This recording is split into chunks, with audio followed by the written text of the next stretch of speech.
Lord, na patuloy ka namin pasalamatan sa iyong kabutihan. Patuloy ka namin papurihan, Lord, sa iyong katapatan na sa kabila ko ng hindi namin panagigitapan kapag kabaligsan ng Diyos.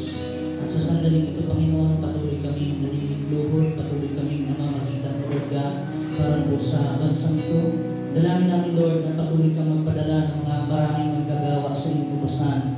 At panalangin din po namin sa iyo, Panginoon, ang mga government officials and authorities sa bansang ito, Lord God. Gamitin po sila, Lord, para sa lalamig ang paglaganap ng iyong mabuting balita. And let there be favor, Panginoon, sa iyong mga anak sa bansang ito. Nang sa ganoon, magiging sa budget man, Panginoon, ng bansa, maging sa mga decrees man at regulations, O Lord God, ay magkaroon po ng pabor para po sa iyong kingdom, O Lord God. At Lord, dalangin din po namin ang bansang Pilipinas, lalo din ang aming mga mahal sa buhay sa Pilipinas. Loobin mo na, Lord God, na sila po ay makakilala sa katotohanan, sila ay tatanggap ng kaligtasan, O Lord God, at pagharian mo nawa ng lubusan ang kanilang mga buhay. Kung paano nakilala ka namin, Lord, kung paano pinagpala mo kami. It is our prayer, O Lord God, na i-extend niyo po ang iyong blessing, i-extend niyo po ang iyong favor sa bawat isa sa kanila. Maging sa larangan man, O Diyos, ng financial, maging sa larangan man ng material, sa larangan man ng physical na kagalingan, O Lord God. We pray, O Lord God, na ikaw po ang maghayag ng iyong goodness and kindness in the widest sense. And most of all, Lord, we pray, O Lord God, na sila po ay ma-revive spiritually, Panginoon, na mayroong iisang Diyos ang kanilang tatawagan at sasambahin sa Espiritu at katotohanan. At Lord God, sa aming pong pagsama-sama sa hapon na ito, dalangin namin na ikaw ang magtanglaw ng aming pangunawa. At higit sa lahat, we pray, O Lord God, na pagkalooban niyo po kami ng isang pusong dalisay, isang pusong tapat na kung saan malayang makakilos at makapanahan ang iyong Espiritu Banal. It is our prayer, O Lord, for your kingdom to come in our lives and for your will to be done. In Jesus' name. Amen and amen.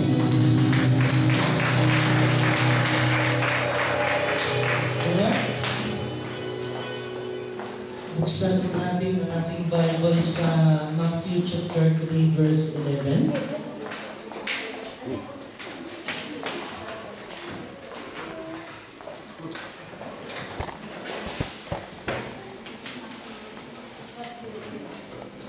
Matthew chapter 3 verse 11.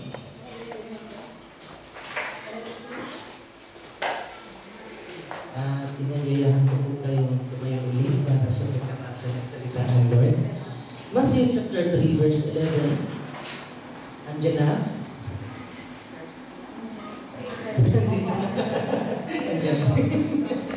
Okay.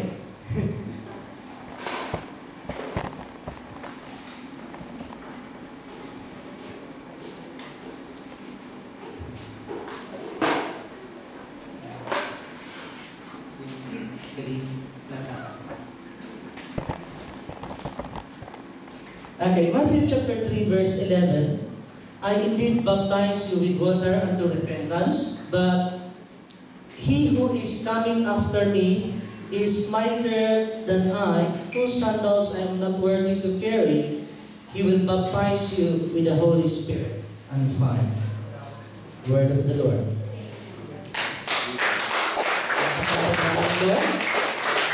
Yung talaktak naman na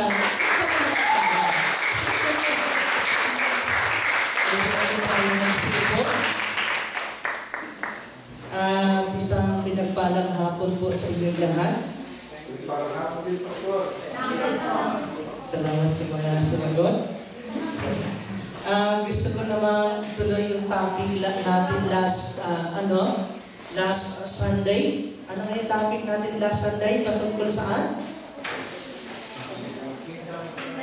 Kingdom of on earth. Okay. So, matagal na po natin na pag-aralan na ang kingdom of God po ay ang influencing government ng Lord na sumasa atin dito sa mundong ibabaw na ito. Okay?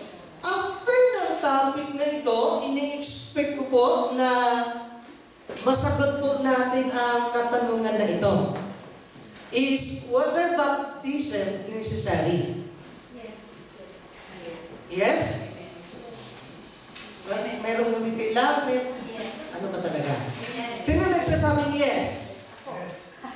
Okay. Walang problema doon. Okay? Isang tanong na dapat masagot natin after ng topic na ito, if water baptism is necessary, can we omit it? No. Kung necessary, hindi pwedeng i-omit. Okay. Ito. What is meant by baptism? Pagtanggap. Cleansing. Paglubog. Okay. Immerse. Ang ibig sabihin ng baptism ay i-immerse, ilubog ka. Kaya nga kung susundan natin ang biblical references ng baptism ay hindi buhusan ng tubig yung noo, kundi ilubog talaga. Okay. Tatanungin ko kayo ulit after ng topic na ito kung masagot natin perfectly yung mga katanungan na yan. Okay? Kung sinasabi niya na necessary ang water baptism, isang tanong pa, would there be baptism of the Holy Spirit without going through water baptism? Amen. Yes. Yes. Meron. Yes. Sa kula ko ba, hindi pwedeng i-umit? Sila. Sila. Okay, so, kung hindi pwedeng i-umit, hindi ka magkaroon ng baptism of the Holy Spirit kung hindi ka nadaan ng water baptism. Ha? Ano ka? Baptism of the Holy Spirit and baptism of the Holy Spirit. Okay. Kung babalikan natin ang tanong, is water baptism necessary? Yes. Pwede ba i-umit? Sabi niyo, no. Kung no ang sagot niyo dito, no rin ang sagot niyo dito. Yes. Kasi nga, would there be baptism of the Holy Spirit without going through water baptism? So kung hindi pwedeng i-umit, wala kang baptism of the Holy Spirit kung hindi ka nag-undergo ng water baptism. Yes.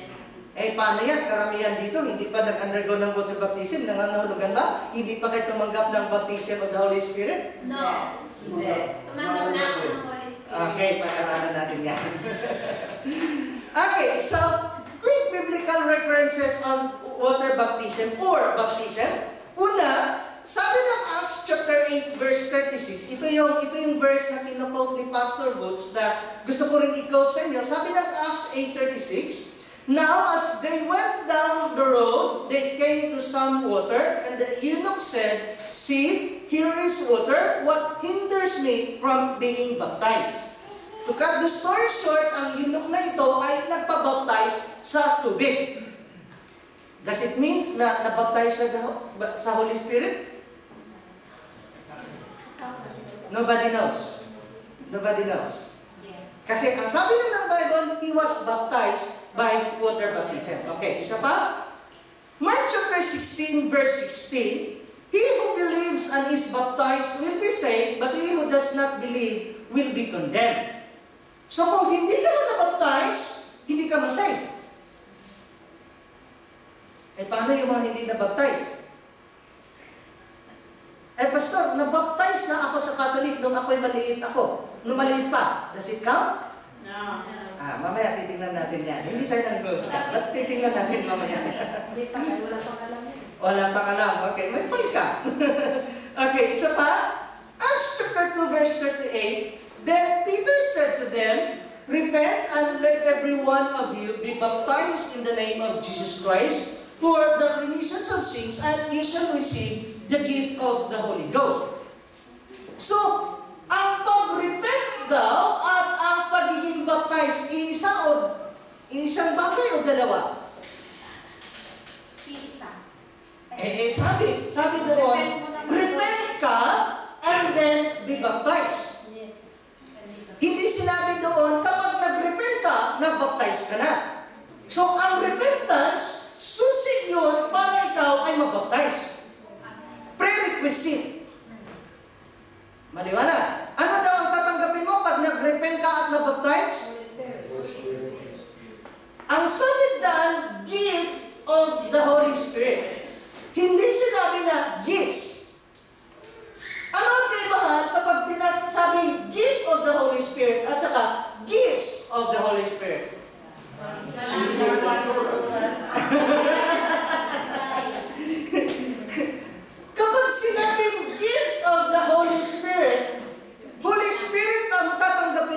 because the Holy Spirit Himself is a gift from God. Pero pag sinabing gifts of the Holy Spirit, yun na yung gift of healing, gift of miracles, gift of faith, gift of knowledge, yun. Nasusundan. Klaro ba? Amen. Okay, isa pa. Acts chapter 2 verse 41. Then those who gladly received His word were baptized, and that day about 3,000 souls were added to them. Water baptism or baptism of the Holy Spirit? Baptism of the Holy Spirit. Sino sabi sa inyo? Nandyan po. Wala sinasabi dyan. Baptized by the Holy Spirit. His word. His word. Ha? Baptized. His word. Pero wala sinasabing Holy Spirit. Pero wala din sinasabing water baptism ito.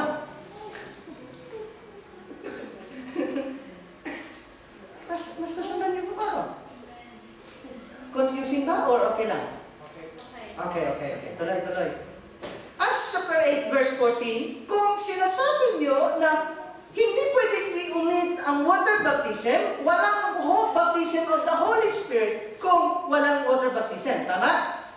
Okay, Acts chapter 8 verse 14, now when the apostles who were at Jerusalem heard that Samaria had received the word of God, they sent Peter and John to them, who, when they had come down, prayed for them that they might receive the Holy Spirit. For as yet he had fallen upon none of them, they had only been baptized in the name of the Lord Jesus.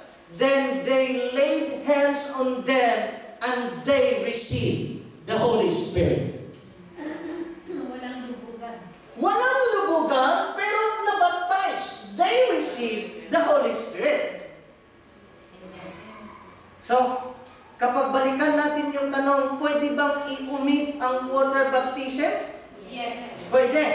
Kasi nga, pwede kang mabaptize sa Holy Spirit without going through water baptism. Eh bakit, Pastor? Si Jesus Christ mismo nagpapabaptize kay John. Sige nga. Utos ng Diyos Ama. Ha? Utos ng Diyos Ama. Gutos ng Diyos Ama, kasama sa script, kasama sa kasulatan. Wala pa ang Holy Spirit. Okay? Yan ang isa pa natin pag-aaralan. Gusto niyo bang matuto? Okay, so at least may mga sagot na, may mga tanong na tayo nasagot. Kung pwede bang i-omit ang water baptism? Is water baptism necessary? Would it be possible to have baptism of the Holy Spirit without going through water baptism? Klaro na yan. Amen. Klaro na. Okay. Acts chapter 10 verse 44, when Peter was still speaking these words, the Holy Spirit fell upon all those who heard the word. Just like the book of Acts chapter 2, ang pagbaba ng Holy Spirit sa kanila, habang nagsasalita si Peter, na-filled sila sa Holy Spirit. No? Nagayahin ko na naman si Pastor Butch. Maliwanag ba? Eh, Pastor, bakit? Baka naman kasi mukhang nabutata kayo nung nagtanong si Pastor Butch eh. Sabi ni Pastor Butch, sino dito ang nabaptize na sa water baptism? Walang nagtaas ng kamay, iilan lang, sila Jake lang, at saka yung talagang lumaki na sa mga full gospel. Yung dito na sa God Most High, walang nagtaas ng kamay. So, maganda na rin yung bigyan natin pansin ito. Tandaan nyo, ang topic natin is not water baptism, is not baptism of the Holy Spirit, but our topic for today is kingdom philosophy. Paano napunta doon, Pastor? Tingnan natin. Okay, 1 Corinthians 1:14 up to 18. I thank God that I baptized none of you except Crispus and Gaius. Si Paul po ang may sabi nito. Lest anyone should say that I had baptized in my own name. Yes, I also baptized the household of Stephanas. Besides, I do not know whether I baptized any other. Grabe. Wala nang bininyagan si Paul maliban kay Crispus and Gaius, at sabi pa niya, okay, nabautismahan pa niya sa tubig ang madalas, pero maliban doon, sabi niya, wala na akong atang nabinyagang iba. Why? Sabi niya sa verse 17, "For Christ did not send me to baptize, but to preach the gospel, not with wisdom of words, lest the cross of Christ should make of no effect." So ang panawagan ni Paul was not to baptize, but to preach the gospel. Mark chapter 16, verse 15 up to 16, or verse 16, "Go into all the world and preach the gospel." So ang panawagan ni Paul, and I do believe, ang panawagan ng Lord sa akin is to preach the gospel and not to baptize. Pastor, ibig sabihin pala, hindi kami dadaan ng water baptism. Akala ko ba, sinabi mo sa Bournemouth may water baptism. Sino dito water baptism sa Bournemouth? Wala? Isa? Sino? Yung mga willing baka hindi niyo pa naintindihan. Tatanungin ko na lang kayo ulit mamaya. Okay. Ha? Ay, hindi baptize kung hindi lubog. Kasi ang ibig na sabihin ng baptize is ilubog ka, i-immerse ka. Pero ko sa Cornwall. Ha? Sa Cornwall, namili ka ata na. Malinis naman sa Bournemouth. Kaya ko, ang first plan ko sa Cornwall, kaso lang, hindi lahat makasama sa Cornwall. Kaya binigyan ko kayo ng opportunity, yung hindi makasama sa Cornwall, na mabaptize sa Bournemouth. Ha? Divided. Nasa inyo yan. Bakit nyo pa hintayin ang Cornwall kung pwede naman sa Bournemouth? I-explain ko muna bakit tayo magpabaptize para magtanong ako ulit mamaya. Kung hindi kayo magpabaptize, nasa sa inyo yan. Okay. What is water baptism? Sige nga. Immersing. Okay. Mark chapter 1 verse 4, John came baptizing in the wilderness and preaching a baptism of repentance for the remission of sins. So, ang water baptism, ang isang tawag sa Bible niyan ay baptism of repentance. Pagtanggal ng kasalanan, hindi. Para pag nag-repent ka, magkaroon ka ng kapatawaran ng kasalanan kasi nabaptize ka. I-explain ko pa yan mamaya. Okay? Baptism in this context meant you were publicly declaring you believe in a particular teacher and his philosophy.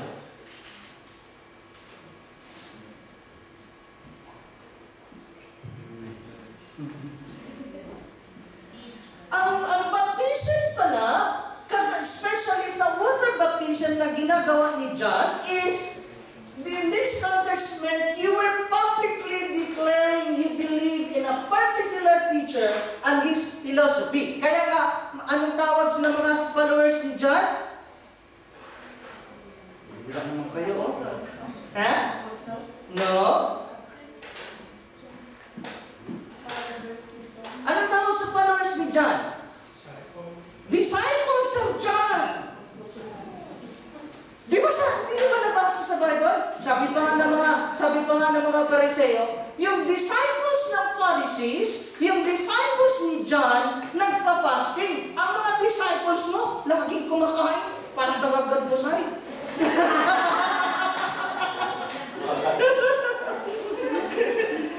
Okay, so, ang baptism pala, hindi literal na ikaw ay ilubog sa tubig, kundi declaration mo lang yun, ipinapakita mo sa tao na ikaw ay nagpalubog sa katuruan ng Lord. Bakit kasi? Hindi porkit nailubog ka sa tubig, nailubog ka na sa katuruan ng Lord.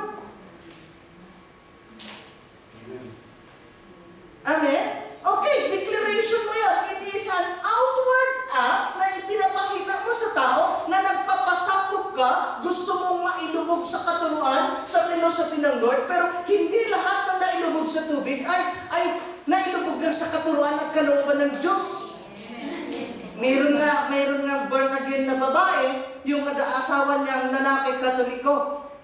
Nung nagpunta doon sa born again, sabi ng pastor doon sa lalaki na katoliko, gusto mo bang magpabaptize? Hindi niya naiintindihan ng water baptism, tumatanggi siya. Kaso, ang baptism nila, hiniheld doon sa swimming pool, after na ng water baptism, mag-swimming sila. Sabi ng lalaki na ito, ay yun din ang tubig na paliliguan ko mamaya, ay di magpapaptize na ako.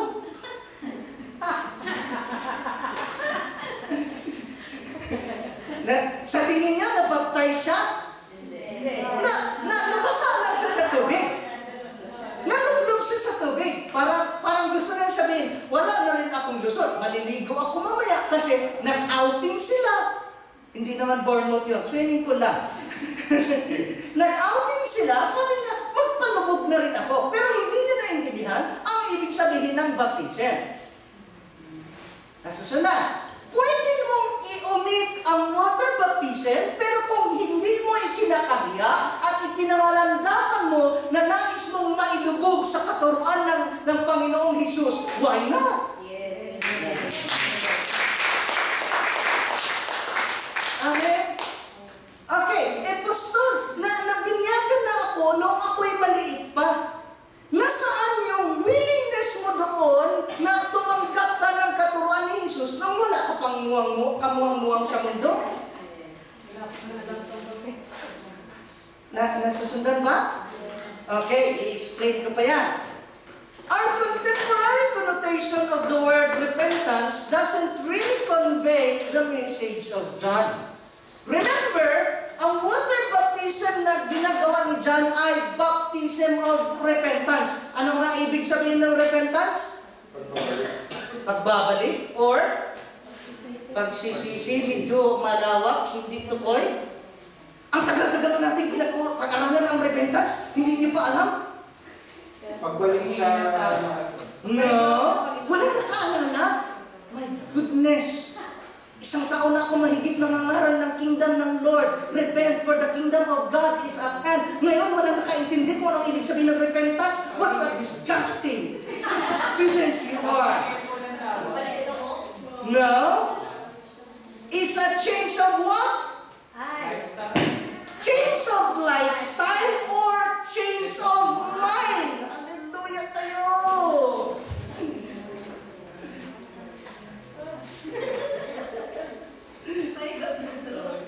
So, ang baptism ay hindi literal, kundi act of outward display mo lang yun, declaration mo yun sa public na tinanggap mo. But baptism itself, ayon kay John, is a transformation of mind and lifestyle. So kahit nailubog ka sa tubig, yung pag-iisip mo hindi nagbago, hindi ka na-baptize. Papabaptize na ito. Maliwanag ba? Okay? Mark chapter 1 verse 3, the voice of one crying in the wilderness, prepare the way of the Lord, make His path straight. So kung ikaw ay nag-repent, piniprepare mo ang way ng Lord, ibig sabihin, yung mga bakong-bakong landas, itinutuwid mo. Yung mga gawain hindi matuwid sa harapan ng Lord, tinutuwid mo. Piniprepare mo nga eh. Hello? Masusundan. Okay, i-explain ko pa yan mamaya. No wonder from the time Jesus began to preach and to say, repent, for the kingdom of heaven is at hand. So, maliban na ang ating pag-iisip ay hindi na-transform, hindi na-mold sa philosophy ng Lord, ang kingdom ng Diyos ay hindi darating sa atin. Bakit kasi? Andyan si Jesus, andyan yung Holy Spirit, pero yung philosophy niya at yung pag-iisip natin hindi magkatugma, hindi mag-flow ang kingdom of heaven. Gets ba? Naalala niyo last week na pag-aralan natin na para ang kingdom o culture ng kingdom of heaven ay mangyari sa buhay natin, mangyari sa mundong ito, ibinigay niya ang Holy Spirit dahil ang trabaho ng Holy Spirit, siya ang magtuturo sa atin para ang kaisipan, ang philosophy, ang katuruan ng Diyos ay mamuhay sa atin. Susundan na, nakaka-relate. Seryoso kayo. Nagmumuni-muni, at least niliwanag ko lang.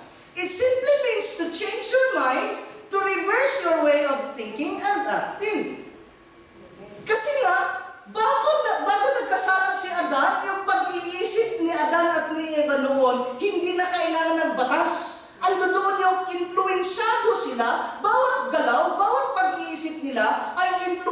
interesado sa kapangyarihan ng Diyos. Pero noong nagkasala sila sa Diyos, ang kultura ni Satanas ang na-adapt ng tao. Kaya nga, una agad na nangyari sa Acts chapter 4, pinatay ni Cain si Abel dahil kultura ito ni Satanas. Masabi mo ba ngayon ang pag-iisip mo kung ang buhay mo, kultura ng Kingdom of Heaven? Ha? Susunod na. May kausap ba ako dito?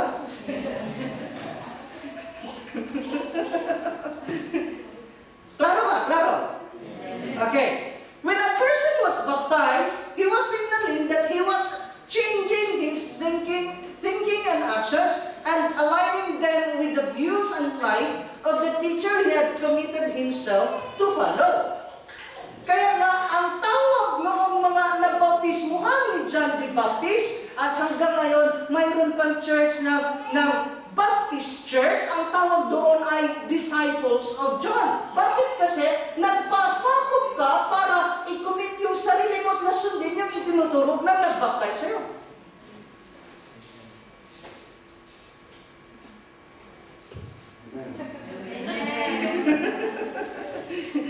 Na-influensyahan tuloy ako ni Pastor Boots. Mayroon na-influensyahan sa katuro-turo ni Pastor Boots. Mayroon na-influensyahan sa gano'n. Nasusundan. Okay?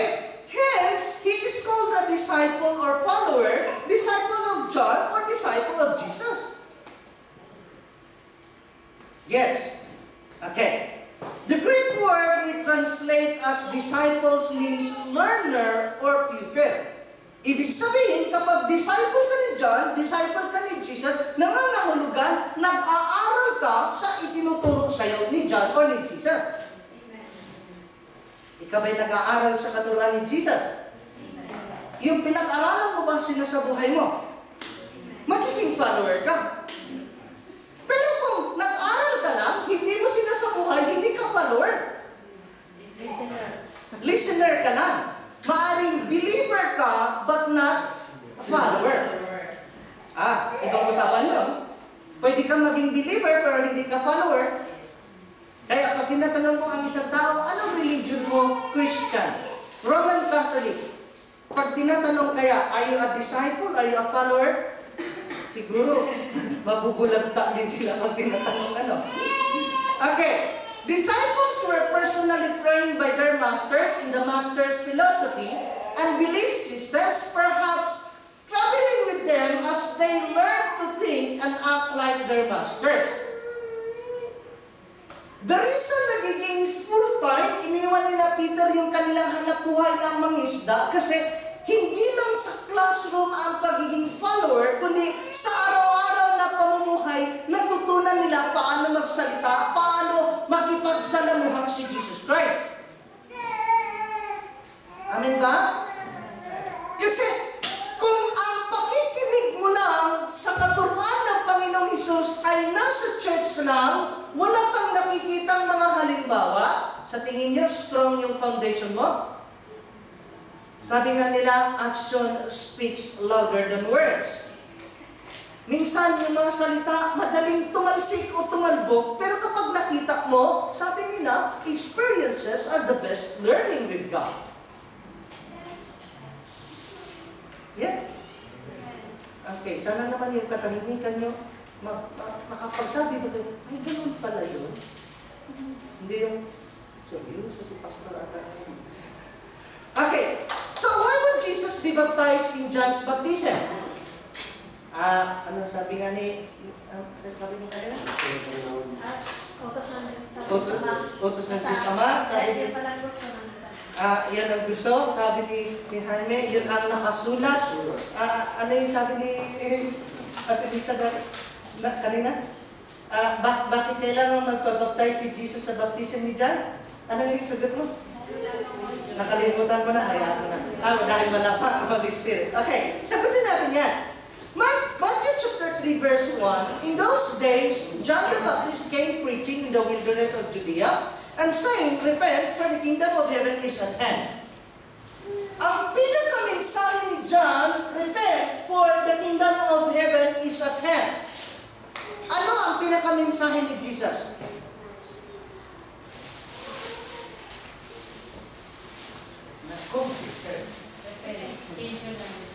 Repent? Sabi ng ba ni Jesus, repent! Required yata. Nabihira kayo, oh. Kung ang preaching ni John, repent for the kingdom of heaven is at hand, Matthew chapter 4 verse 17, unang bungat at pinakatanging gospel ni Jesus Christ, repent for the kingdom of God is at hand. Tali ba? Nagkasundo ba? Nagkasundo? Kasi nga, ang ibig sabihin ng magpabaptize ka ay tinatanggap mo ang katuruan ng nagtuturo. So, ang itinuturo ni John, repent for the kingdom of heaven is at hand. Ang ipinapangaral ni Jesus, repent for the kingdom of heaven is at hand. So, nagkasundo, hindi conflict, hindi contradicting yung kanilang gospel.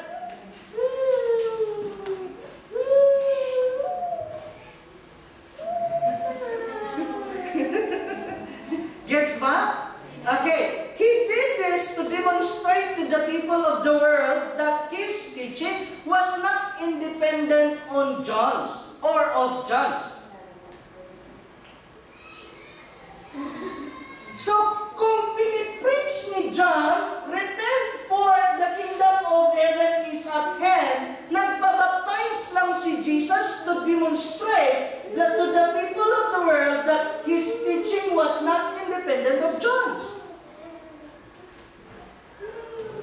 Yes? Okay, isa pa?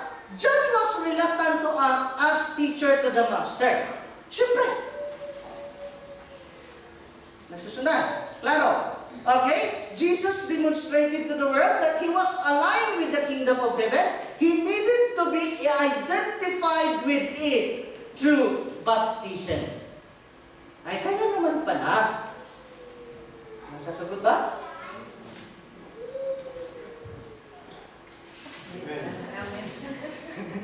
Nasasagot ba?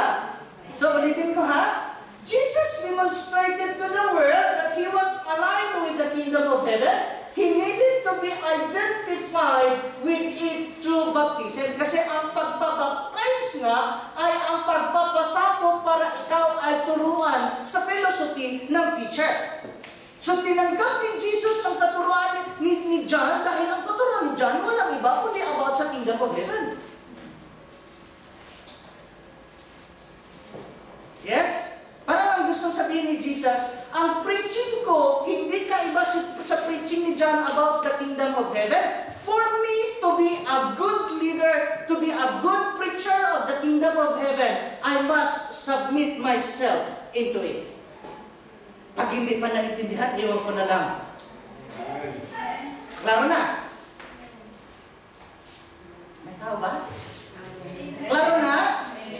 Bakit nga nagpabaptize si Jesus ulit? Sige nga. Demonstrate na Sinusunod niya sa katuruan ng kasama. okay. Dinidemonstrate lang niya na naka-align siya sa katuruan ng Kingdom of Heaven.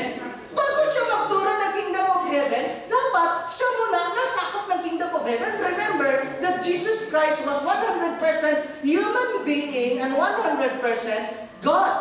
So, in His being a human, nagka-align pa rin siya sa Kingdom of Heaven. Tao pa rin siya at that time. Yes? Okay. He was publicly declaring that he belonged to the school of the kingdom of heaven and he was fully integrated with the mind and ways of the kingdom. So ang kanyang itinuturo, bunga lang ng kanyang natutunan ng kanyang master, walang iba kundi ang kingdom philosophy. Pastor, ano ba ibig sabihin ng philosophy? Mamaya. Filosofo. Students are transferred when a teacher can no longer teach. Naintindihan niyo po ba yan?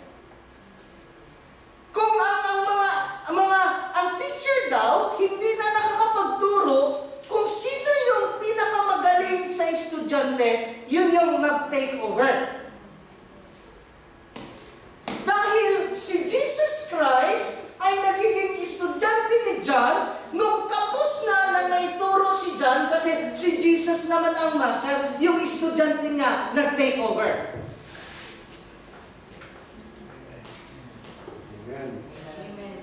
Klaro? Okay, tingnan natin sa Bible. John chapter 1 verse 35, again, the next day, John stood with two of his disciples, and looking at Jesus as he walked, he said, "Behold, the Lamb of God." The two disciples heard him speak, and they followed Jesus. Then Jesus turned and seeing them following, said to them, "What do you seek?" They said to him, "Rabbi," which is to say, when translated, "Teacher, where are you staying?"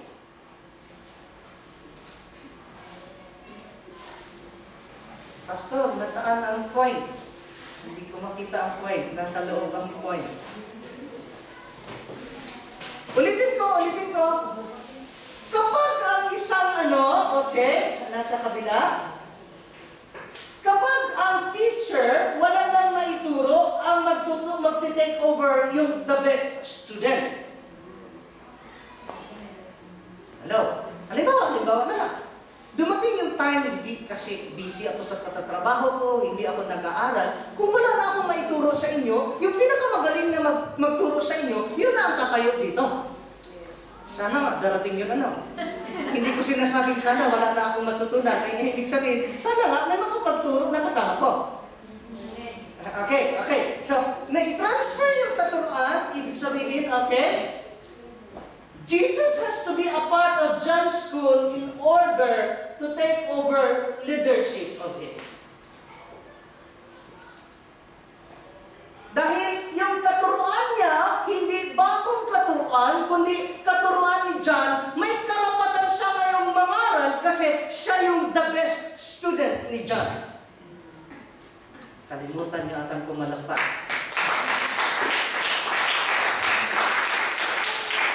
No wonder nung pinapahuli si Jesus ng mga high priest, yung mga gwardya, hindi nila hinuli si Jesus. Tinanong yung gwardya ng mga high priest, bakit hindi nila hinuli si Jesus? Sabi ng mga gwardya, no man has spoken like this man. Ang nasuluan, and Jesus taught them with the authority. Okay. The significance of baptism, ibig sabihin, paano Tagalogin ng significance? Kahalagahan, okay? Importansya, okay? It is not the water or even the act of being baptized. It has to do with the transformation of your way of thinking and living. Ayun naman pala eh. So, ang pagpapalubog sa tubig, declaration mo lang yung sa madla na hindi mo ikinakahiya ang Lord. But the significance ay nasa pagbabago ng isip at pamumuhay. So, wala na po yun. Ha? Wala na. Mayroon. Kung hindi mo ikinakahiya, ideklara mo, ipangalandakan mo sa madla na nagpasakop ka sa katuruan. Pero kung ang kapananaw mo sa water baptism ay para lang mailubog ka sa tubig at medyo matagal-tagal na hindi nakapaligo at mabanlawan ka naman pagkatapos, hindi counted yun. Yes. So, pwede hindi na. Ha? Kung pwede hindi na, kaso lang yung pagkakataon na dinideklara mo sa madla na nagpapasakop ka sa katuruan, halimbawa na lang, hindi ako dumaan ng water baptism, pero hindi nyo masabi na ang pag-iisip at pamumuhay ko hindi nagbago. At least kasi sa akin, kilala ng mga taong nakapaligid ko na follower ako ni Jesus. Nasusundan. Paano doon sa mga hindi kilalang pastor, hindi kilalang taga-God Most High? Nasaan yung pagkakataon na ipagmamalaki nyo na nagpasakop ka sa katuruan? O sabihin, ikaw ba Kristiyano? Hindi. Ewan ko. Sila lang yun doon. Di ba taga-God Most High ka? Hindi sa iba ako umaaten. Hindi ako. Napahiya mo pa. Parang naalala ko yung pare na mayroon daw nang umpisa. Kwento lang naman ito. Kwentong barbero baga. Sabi daw nang umpisan, sabi pala ng pare, anong kasalanan mo? Sabi ng umpisan, kasi Father, nakapatay na ako ng 5. Bakit mo sila pinatay? Kasi naniniwala sa Diyos. Pinatay niya. Sabi ng umpisan, ikaw ba Father naniniwala sa Diyos? Sabi ng pare, dati yun, ngayon trip na naman.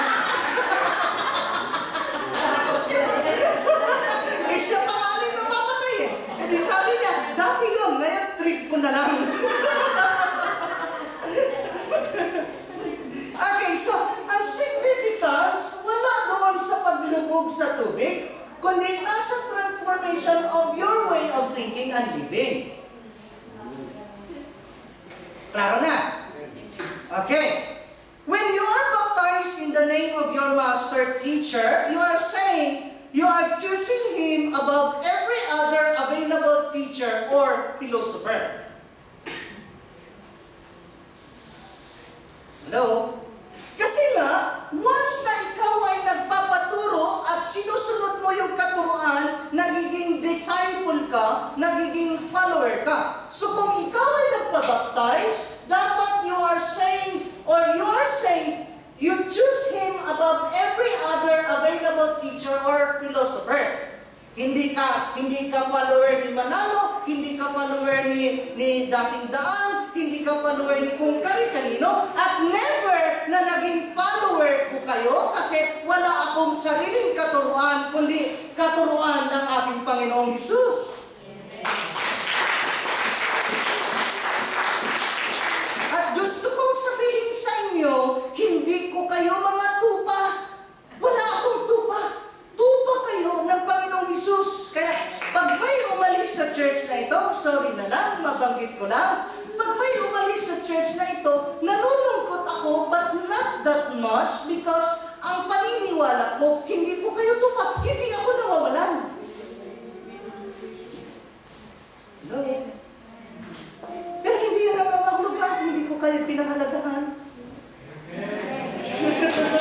Kailan na magkaliwanagan tayo.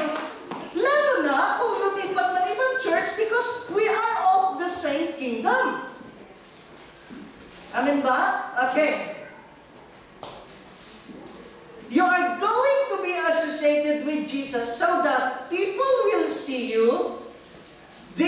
When people will see you, they're going to know that you belong to Jesus. So, kapag nagpabaptize ka daw, ipinapasabog mo ang sarili mo sa katuruan ng master o ng teacher, nang sa ganun, kapag nakita ka ng tao, ay follower ni John yan, follower ng Sadducees yan, follower ng Pharisees yan, at masabi nilang follower ka ni Christ, kaya nga ang tawag sa atin ay Christians. Nakakahiya man, pero naturingan tayong mga Kristiyano. Ewan ko kung kaninong katuruan sinusunod. Walang personalan. Trabaho lang. No? Parang yung katunggali or kapalitan ko ng kuro-kuro sa Muslim, nag-post siya sa Facebook niya, kung iisa daw ang aklat na ginagamit natin, bakit si Brother Mike, si Soriano, si Eddie Villanueva, si Dating Daan, lahat ng gumagamit ng Biblia, hindi nagsama-sama sa iisang simbahan. Sisip-isip ko lang, may paglagyan ba? Pero ang point doon, hindi na naman nagkakaisa. Biblia na Biblia, ginagamit ang babanatan niya, yung kapwa lingkod. Sabi ng Bible, preach the gospel. Hindi na preach yung gospel yung naninira. Hindi nyo nakuha yung clue ko? Basa! Nakuha niya? Okay? Baptism of the Holy Spirit. Hindi pa nagmagana yung relos na yan. Is the consummation of identification with the King and His kingdom, as well as a reception of the power of heavenly kingdom. Ano ibig sabihin ng consummation? Nag-consummate?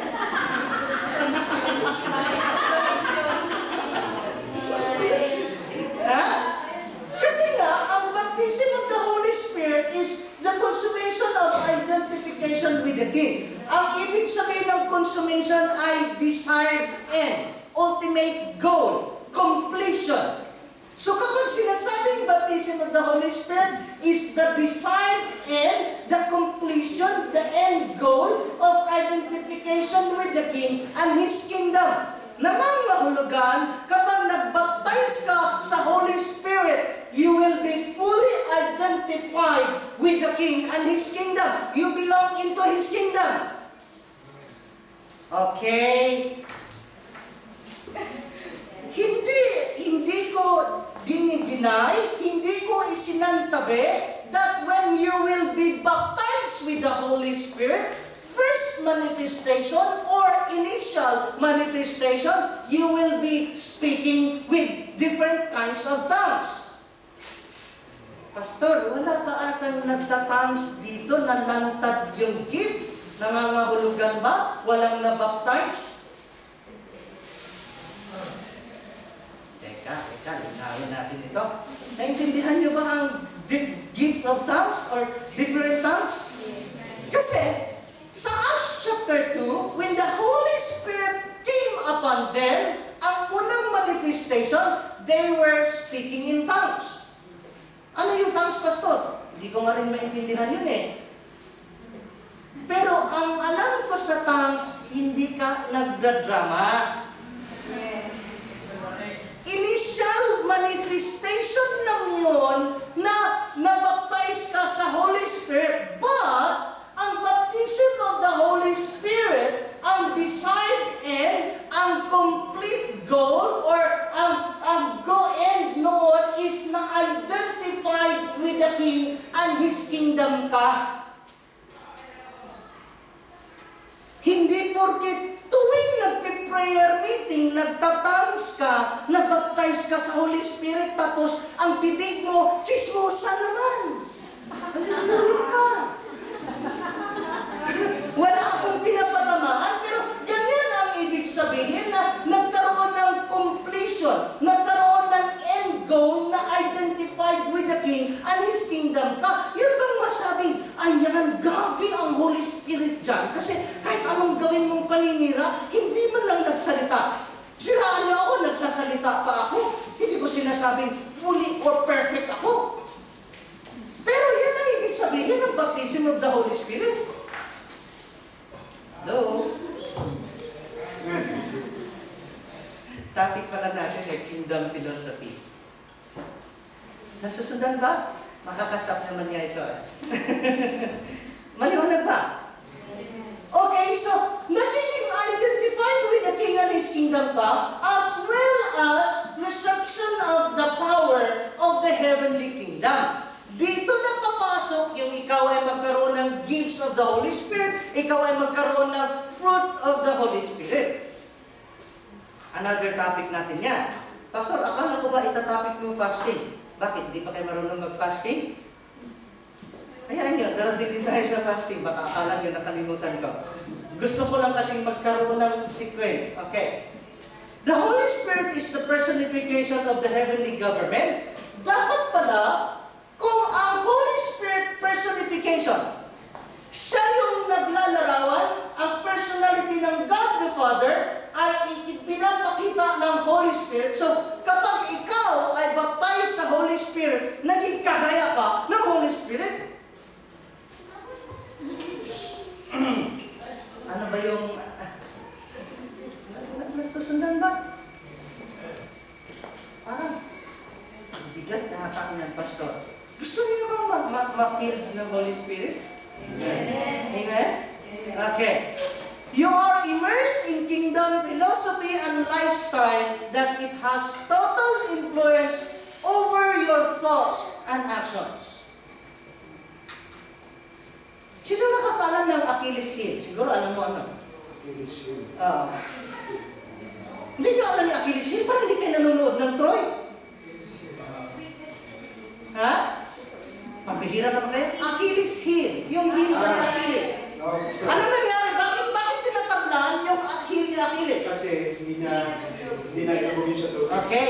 Kasi ang mythology ng Greek, dahil nga doon sa mythology, yung kanilang divine na paniniwala doon, although hindi ito kaugnayan sa Diyos, si Achilles nung maliit pa, nilubog sa tubig. Kaso lang, mayroong part ng kanyang katawan, kundi yung kanyang heel, ang hindi na ilubog kasi ito yung hinahawakan. Nangyari, hindi natatablan si Achilles ng anumang bala o espada maliban sa heel niya kasi yun lang yung hindi nakalubog. Klaro na. Kung ikaw ay nakalubog sa Holy Spirit, it has total influence over your thoughts and actions. Masabi mo ba na sa lahat ng actions mo, sa lahat ng pag-iisip mo, influensyado ng Holy Spirit?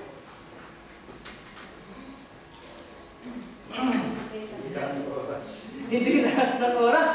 So, ang baptize, nakalubog ka, apektado lagi. Ang hindi lang apektado, yung hindi na ilubog. Amen. Ha? Halimbawa, bibigyan kita ng halimbawa. James chapter 4 verse 3, hindi niyo po ba alam na ang Holy Spirit ay jealous? Tingnan natin ang James chapter 4 verse 3. Okay. James chapter 4 verse 3. Nasa verse 5. Or do you think that the scripture says in vain, the Spirit who dwells in us yearns jealously? Kailangan ko pa bang Tagalogin yun? Klaro naman ata yun. Kumbaga, hindi mo ba alam na ang Espiritong nananahan sa'yo ay nagsiselos? Nagjijelos? Jealous ba, selos? Iba ata? Pareho, kamag-anak. Sige. Hindi mo ba alam na ang Espiritong nananahan sa'yo ay nagsiselos? Paano hindi magsiselos? Facebook ka ng Facebook, hindi ka pa nagbasa ng Biblia? Paano hindi magsiselos? Ang haba mo manood ng TV, pero yung Biblia, 5 minutes lang, hindi mo matapos-tapos, tulog ka na. Hallelujah ka. Paano hindi magsiselos? Ang haba-haba ng oras mo sa iba pang mga bagay, pero kapag nagpipray, tagal-tagal naman na. Makinig ka nga lang ng Word of God, isang oras pa. Haba talaga ng pastor mag-preach, may lakad pa naman ako. Maganda bang example? Kasi nga, kung baptize ka sa Holy Spirit, you are immersed in kingdom philosophy and lifestyle, and it has total influence over your thoughts and actions. Yes? Lahat ng pag-iisip mo, lahat ng ginagawa mo, influensyado ng Holy Spirit. Noong namili ka, nung nangutang ka, influensyado ba ng Holy Spirit? Nung nagsalita ka, nag-comments ka, nung nasiraan ka sa Facebook, influensyado ba sa Holy Spirit? Nung bumangon ka, nung matulog ka, influensyado ba sa Holy Spirit? O influensyado ng Facebook, influensyado ng palabas, pagbangon mo, wala ka na pakialam sa Holy Spirit, pagod ka. Hallelujah! Philosophos means Greek word philos, which means fun or beloved, and suppose, hindi support ha, which means wise. Okay, ulitin ko ha. Philos means fun or beloved, then suppose means wise.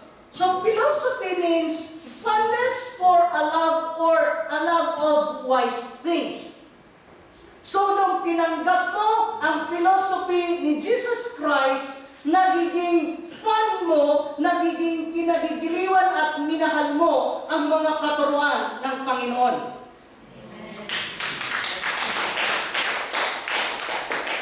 Amen ba? So, ibig sabihin, kapag nabaptize ka sa Holy Spirit, nauuhaw yung puso mo, kulang yung buhay mo, kapag hindi ka nakapakinig ng Word of God, because yan ang kingdom philosophy. Nagiging fun mo, naging kagalakan mo ang makinig ng salita ng Diyos. Pero kung hanggang ngayon, lagi ka pang inaantok, I don't think na-baptize ka. Kumbaga, kagalakan mo na, minahal mo na ang makinig. Kaya nga sabi ko sa post ko sa Facebook, ang magkaroon ng pagkagutom sa salita ng Diyos at magiging uncomfortable ka sa kasalanan are the first or basic changes kapag nagiging born again ka. Dahil sa umaatin ka ng born again tapos hindi ka pa nagbabasa ng Biblia mo araw-araw, may problema ka. Para bagang hindi ka nagutom. Mga anak ko, yan si Darlene, nung maliit yan, naku, ang hirap pakainin yan. Talagang mangangawit na yung pangako kasi ako yung manganga. Salamat na lang noong nag-grow older siya, hindi ko sinabing matanda wala ni Sir Darlene, masipag na siyang kumain. Maging si Ian man, naku, ang hirap kaya pakainin niya noon. Lalo na naman si Ella. Ang kahirap pakainin. Pero as they grow older or as they grow mature, hindi mo na sila kailangang pakainin, kundi sila na ang kusang kumain. Ganun ba ang mga anak ng Diyos? Amen. Oh, sinusuko pa.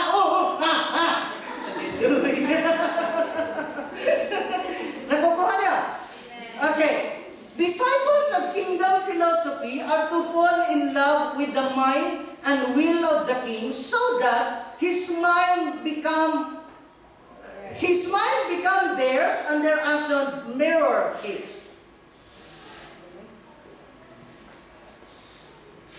Nasusundan ba? So, dahil kinagigiliwan mo na, minahal mo na ang katuruan ng Panginoon, kapag ikaw ay disciples of kingdom philosophy, na in love ka sa pag-iisip at will ng Lord, hanggang sa yung umiisip ng Lord, nagiging pag-iisip mo, yung buhay mo, naglalarawan kung anong klaseng Diyos meron tayo.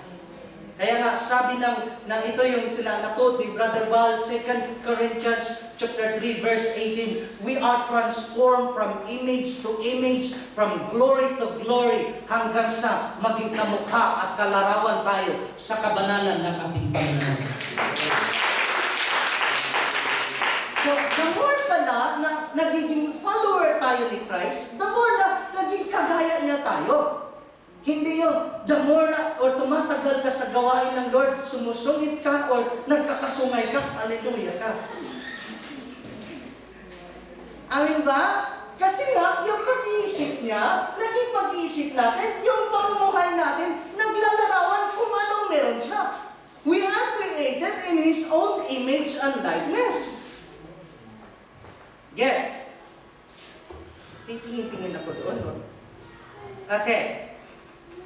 Proverbs chapter 23 verse 7, for as he thinks in his heart, so is he. Nakarelate ba? Kasi nga, ang repentance ay transformation or changing, renewing of our minds. So sabi ng Proverbs 23 verse 7, for as he thinks in his heart, so is he. Kung ano daw ang pag-iisip mo, maging ganyan ka. Claro. His thoughts and ways become ours. Sabi ng Isaiah chapter 59 verse 8 and 9, ang pag-iisip ng Diyos ay iba sa pag-iisip natin, ang kapamaraanan ng Diyos ay iba sa kapamaraanan natin. Kapag nag-baptize tayo sa Holy Spirit, na-renew, na-transform yung ating mind, ang pag-iisip natin ay hindi na iba sa pag-iisip ng Diyos. Amin ba? Okay. The way to fully live out the life of the kingdom, therefore, is to be baptized with the Holy Spirit. Para makapamuhay tayo na naaayon sa kingdom ng Diyos, we should be baptized with the Holy Spirit. Amen. Amen? Gusto niyo ba mapatungan ng kamay para kumilos, mabaptize ng Holy Spirit? Amen. Okay? Isa pa? Repent, for the kingdom of heaven is at hand. Okay, kunting illustration ito na nakaka-relate si Gina kasi kasama ko sa trabaho. Mayroon kasi kaming mga pasyente na maraming pressure sore. Ang ginagawa namin o ng hospital, ang bed na pinapagamit sa kanila, air mattress. Nasusundan niyo po ba ako? Kapag sinasabing air mattress, hindi foam yung kanilang hinihigaan, kundi mga cushion na hangin ang laman. Kaso lang, yung cushion na yon, laging may nakakabit na makina. On lagi yung machine para pag may sumingaw ng konti na di-deflate, continuous yung pag-i-inflate ng machine. Kaso lang, kapag yung tatlong hose kasi yon, kapag hindi naka-align, madi-deflate. Alam niyo bakit? Kasi hindi naka-align, hindi diretso, hindi na-collect yung hangin na nagpo-flow from the machine doon sa cushion. Nasusunod. Ang reason ko sinasabi dyan, kapag ang ating pag-iisip hindi naka-align sa pag-iisip ng Diyos, hindi siya makadaloy at maghaling sa atin. Ito pag-iisip mo eh. Amen. Okay? Luke 11:13. If you then, though you are evil, know how to give good gifts to your children, how much more will your Father in heaven give the Holy Spirit to those who ask Him? In other words, it is God's pleasure to give the Holy Spirit to us. Patunayan ko pa yan.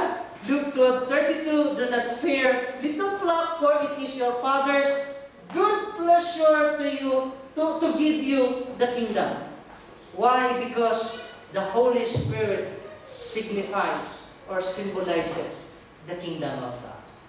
Last verse, Matthew chapter 12, verse 28. But if I cast out demons by the Spirit of God, surely the kingdom of God has come upon you. Challenge.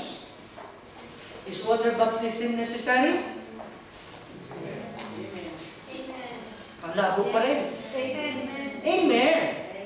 Not necessarily na kapag hindi ka nabaptize sa water, hindi ka mabaptize sa Holy Spirit. Necessary siya in such a way na makapag-declare ka na tinanggap mo ang philosophy ng kingdom. Yes. So, sino dito yung magpabaptize sa Bournemouth or sa Cornwall? Bournemouth na rin, Pastor. Bournemouth na rin. Bakit hintayin mo pa ang Cornwall kung may Bournemouth? Diba? Hindi mamili. Bakit hintayin mo pa ang Cornwall kung may Bournemouth? May dala ng extra clothes sa At least kung mabaptize na lahat sa Bournemouth, edi magsaya na tayo sa Cornwall. Puro na tayo ang activities natin sa Bournemouth, mag-Word of God lang ako saglit, tapos yung water baptism, that's it. More fun in Bournemouth na. More fun na. Hindi na yung Okay. Can we... Water baptism necessary for young babies. Magwaway ka. At doon sa Catholic. Hindi yun necessary at it doesn't count. Bakit? Kasi ang mind mo ang willing tumanggap ng kingdom philosophy. Wala pang muwang yung mga bata, so it doesn't count na binyagan mo sila. There should be a willingness from within yourself na mabaptize ka. Kasi ang pagbaptize nga ay ikaw ay ilubog sa katuruan. Paano malubog sa katuruan yung bata? Lalo na kung Catholic. Wala pang ang isang taon. Ang una nang tinatanong ng tatay, "Nak, anong problema ni tatay?" Alam niya na kung ano. Dedication ng pangmaliit. Dedication. Pero not baptism. Kasi nga, hindi mo mailubog sa katuruan ang isang bata. Wala pang muwang Okay? Can we omit it? Alam niyo na kung anong sagot? What is meant by baptism ulit? Paglubog sa katuruan or philosophy. Ang ibig sabihin ng philosophy, naging minahal mo, kinagigiliwan mo na ang katuruan or wise things. Okay, conclusion. Nasagot na natin yan. Conclusion, Matthew chapter 4, verse 17. From that time, Jesus began to preach and to say, "Repent, for the kingdom of heaven is at hand." So, inayahan ko po kayong pumunta dito sa harapan as I pray and I do believe na lahat ng mapatungan ng kamay ay mabaptize sa Holy Spirit. It is also my prayer na sana nga lahat, hopefully lahat magsalita sa iba't ibang wika, pero kung hindi man kayo nag-speaking tongues, it doesn't mean you are not baptized. Alam mo sa kalooban at kaibuturan ng puso mo kung naging minahal mo na ang katuruan ng Panginoong Jesus, kasi yan ang ibig sabihin na baptized sa kingdom philosophy. Yes? So, inililihan ko kayo pumunta dito sa harapan habang ang ating pong mga kapwa lingkod ay mag-minister as they song a song of prayer for the Holy Spirit to come upon us. Baka sabihin niyo, Pastor, tinanggap ko na ang Holy Spirit noon. Pwede pa ba akong magpa-pray ulit o mag-baptize ulit? Sabi ng John chapter 4, verse 17, He dwells in you and